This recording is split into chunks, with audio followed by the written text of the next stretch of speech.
बिस्मिल्लाहिर्रहमानिर्रहीम, अस्सलाम वालेकुम मास्टरमाइंड्स। कैसे हैं सब लोग आप लोग? हाँ जी, तो आई होप आपको चैप्टर 3 समझ आ गया होगा। तो जी जनाब, आज हमारा चैप्टर 4 स्टार्ट होगा। आज हम चैप्टर 4 स्टार्ट करेंगे। बहुत इजी चैप्टर है। इसमें मैं इस चैप्टर को आपको 5 लेक्चर्स में कंप्लीट समझा दूंगा, ठीक है। और इस चैप्टर का ब्रेकडाउन मैंने ऐसे किया है, तो हम टॉपिक वाइज इस चैप्टर को स्टडी करेंगे। तो बेटा आज का जो हमारा टॉपिक है ना, वो हम सिर्फ स्टडी करेंगे फंक्शन को, और एक्सरसाइज 4.1 के जो भी फंक्शन से रिलेटेड फर्स्ट 2-3 क्वेश्चंस हैं, आज हम क्वेश्चन 1 से क्वेश्चन 2 तक करेंगे। मतलब आज मैं आपको फंक्शन का टॉपिक समझाऊंगा। तो बेटा सबसे पहले हम इसकी हिस्ट्री पढ़ते हैं। हिस्ट्री क्या है कि फंक्शन को इन्वेंट किसने किया, फंक्शन का कॉन्सेप्ट किसने दिया। ये एक चाचा जी आपको नज़र आ रहे हैं, ठीक है। ये बाल इस तरह के होते नहीं थे, ये एक उनका एक स्टाइल होता था, वो विग्स ही रख लेते थे इस तरह के, जैसे जजेस की। हिस्ट्री है कि Gottfried Wilhelm Leibniz is credited with first introducing the word function. तो सबसे पहले फंक्शन का वर्ड किसने यूज़ किया, वो था जी लिबनीज ने। तो लिबनीज को ही क्रेडिट जाता है फंक्शन को इन्वेंट करने का। तो he use the term in 1673 to describe a quantity related to a curve such as its coordinates और स्लोप्स। मतलब इसने क्वांटिटी से रिलेटेड डेफिनेशन बताई थी, फंक्शन के बारे में समझाया था, ठीक है। तो हम जो है यहाँ पे सबसे पहले फंक्शन की जो बेसिक डेफिनेशन है, कौन सी बेसिक डेफिनेशन है, विद रिस्पेक्ट टू सेट्स। तो हम सबसे पहले फंक्शन को डिफाइन करते हैं with respect two sets. Function क्या होता है, तो चलें जी फंक्शन को डिफाइन करते हैं। फंक्शन की डेफिनेशन है, if X and Y are two non empty sets then a function from set X to a set Y is a rule that assigns each element of set X. Set X का हर element exactly one element in set Y. मतलब बेटा दो sets का ऐसा relation, जैसे कि एक सेट x है एक सेट y है, कि x के हर एलिमेंट को सिर्फ और सिर्फ एक ही y के एलिमेंट के साथ कॉरेस्पॉन्ड करवाए, रिलेट करवाए, कनेक्ट करवाए। ऐसे रिलेशन को हम फंक्शन बोलते हैं। और इसको कैसे डिफाइन रिटर्न करते हैं, it is written as f is a function from set x to set y where the set x is called domain. जो पहला सेट होता है, पहले सेट के जो एलिमेंट्स होते हैं वो डोमेन कहलाते हैं। And set y is called codomain of the function. जो सेट y होता है वो कहलाता है कोडोमेन। अब इसमें आ जाएगी बात, रेंज क्या होती है। मतलब सेट x डोमेन होती है, सेट पूरे का पूरा y वो होती है कोडोमेन, और while the range is the set of all outputs of x, it is actually values in y that are assigned to the elements of x। तो जो रेंज होती है ना, जो x के एलिमेंट्स y के एलिमेंट्स के साथ रिलेट करते हैं ना, जो y के एलिमेंट के साथ रिलेशन बना रहे हैं, वो उसकी रेंज होती है। इसको मैं एक फिगर से, एक एग्जांपल से एक्सप्लेन करता हूँ। ये देखो, इधर आओ। ये देखो जी, ये मेरे पास एक फिगर बनी हुई है, एक फंक्शन बना हुआ है, ठीक है। अब फंक्शन में क्या है, ये हमारा सेट x है, ये हमारा सेट y है। अब ये एक फंक्शन है या नहीं, देखो a जो है ये रिलेशन बना रहा है, कॉरेस्पॉन्डेंस बना रहा है 1 के साथ, b का इमेज है 2, c का इमेज है 3, d का इमेज है 4। अब ये देखो, x के तमाम एलिमेंट्स y के सिर्फ और सिर्फ एक एलिमेंट के साथ ही पेयर बना रहे हैं, कनेक्ट हो रहे हैं। इसका मतलब ये हुआ कि ये जो रिलेशन है ना, ये हमारा क्या है, एक फंक्शन है, ठीक हो गया। अब इसमें डोमेन क्या है, ये जो सेट x है हमारा, इसमें ये जो सेट x है ये हमारी डोमेन है, ABCD, this is our domain. Codomain, अब इसमें देखो, इसमें एक एलिमेंट है 5, ये किसी के साथ रिलेट नहीं कर रहा, लेकिन जो पूरे का पूरा सेट y होता है ना, ये कोडोमेन कहलाती है। और रेंज क्या है?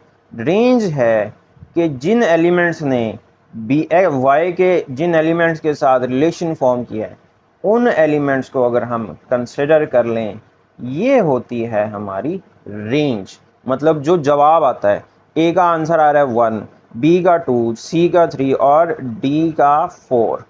तो रेंज और कोडोमेन में आई होप आपको डिफरेंस समझ आ गया होगा।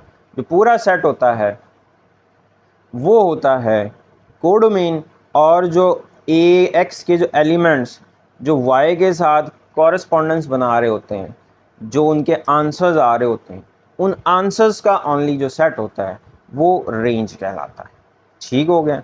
जैसे कि देखो एफ ऑफ ए ये 1 के इक्वल है, मतलब ए का आंसर 1 है, बी का आंसर 2 है, सी का आंसर 3 है, डी का आंसर जो है ये 4 है। अब इसमें क्या कहते हैं, if f of a equal to 1 then 1 is called the image of a under f and a is called pre image of 1। मतलब ए का इमेज होता है 1, जो पहले वाला होता है उसको प्री इमेज बोलते हैं। तो ये अब function is a relation between two quantities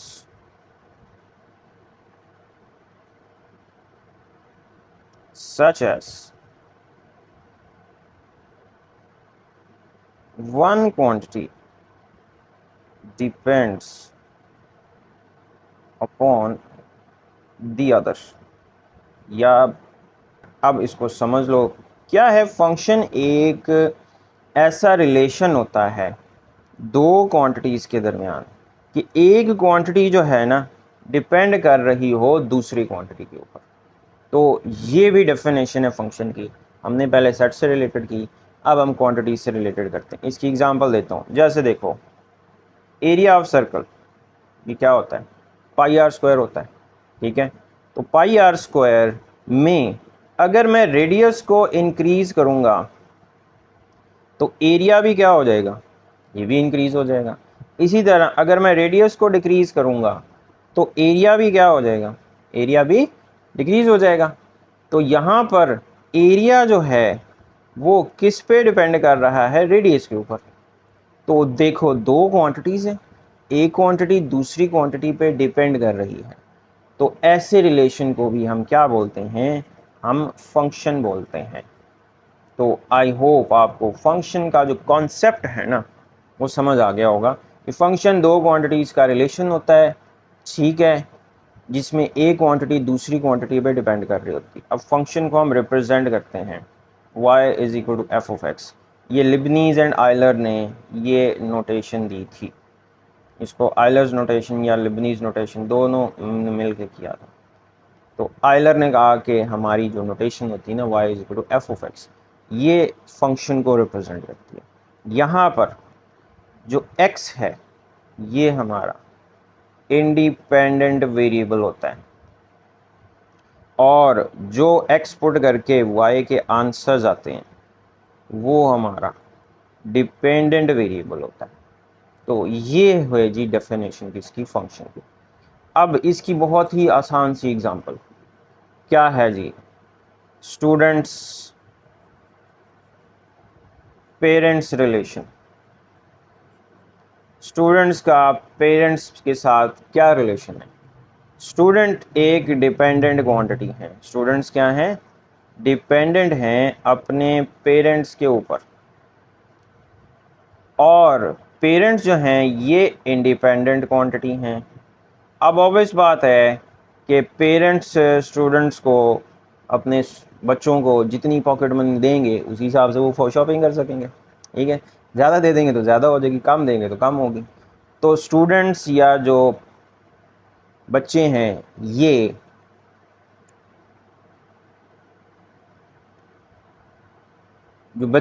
वो डिपेंडेंट हैं अपने पेरेंट्स के ऊपर।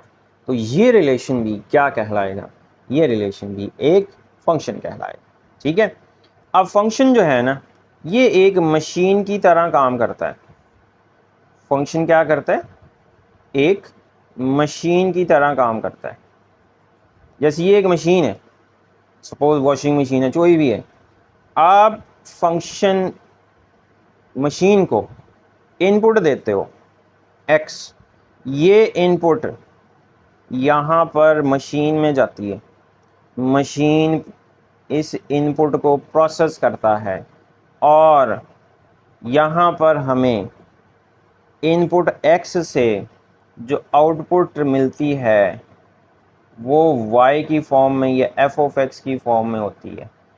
तो ये देखो जी, फंक्शन क्या है, एक मशीन होती है जिसमें हम x इनपुट देते हैं, वो इनपुट मशीन में जाती है, मशीन उसको प्रोसेस करता है और हमें कोई आंसर देता है जो हमारा आउटपुट होता है। बात समझ आ गई है?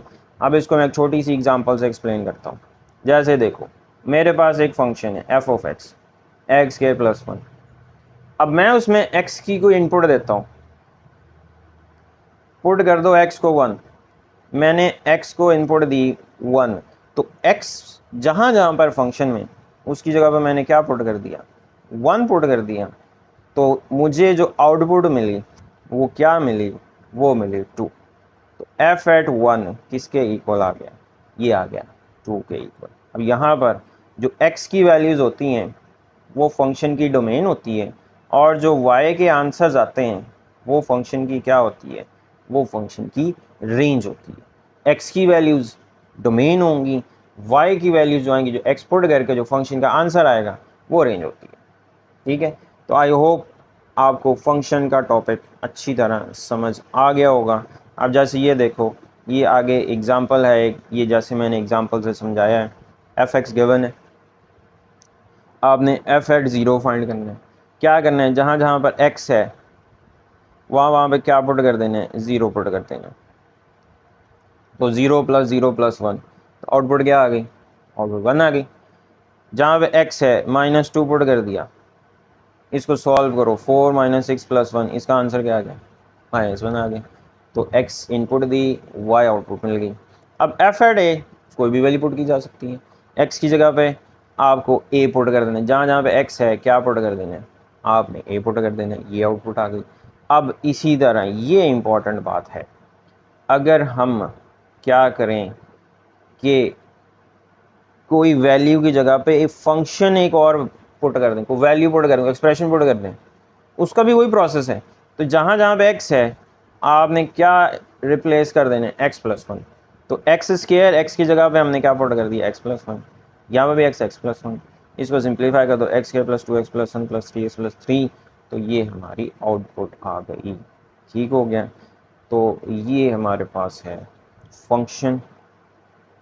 फंक्शन की डोमेन रेंज जो है उसका पूरा एक टॉपिक है, वो मैं आपको अलग से समझाऊंगा। ये हमारा फंक्शन की बेसिक चीज़ें थी, ये हमने समझ ली। अब फंक्शन को हम ऐड कर सकते हैं, ठीक है, f + g × x, ये इक्वल होता है f of x + g of x, अलग अलग दोनों को ऐड कर सकते हैं। फंक्शन को सब्ट्रैक्ट भी कर सकते हैं, ठीक है, f - g है ऑफ x, पहले जो है हम f ऑफ x निकालेंगे, फिर g ऑफ x निकालेंगे, उनको माइनस कर देंगे। प्रोडक्ट भी फंक्शंस का क्या होता है, f of x × g of x। इसी तरह फंक्शन का हम फ्रैक्शन भी फाइंड कर सकते हैं। तो ये हमारा टॉपिक कंप्लीट हो गया कि फंक्शन क्या है, ये दो क्वांटिटीज़ या दो सेट्स का एक कैसा रिलेशन होता है कि एक क्वांटिटी दूसरी क्वांटिटी पे डिपेंड कर रही होती है। ठीक हो गया, चलो अब एक्सरसाइज की क्वेश्चंस बहुत, चलो बेटा एक्सरसाइज पे आ जाओ। एक्सरसाइज 4.1, तो इसमें आपको f ऑफ x गिवन है विच इज़ 2x + 5, आपको g ऑफ x गिवन है 3x - 2। आपने पहले फाइंड करना है f of x + g of x। ठीक है, बहुत ही हलवा क्वेश्चन है। क्या करना है, पहले आपने f ऑफ x की वैल्यू पुट कर देनी है, f ऑफ x क्या है 2x + 5, plus g of x की वैल्यू पुट कर देनी है 3x - 2।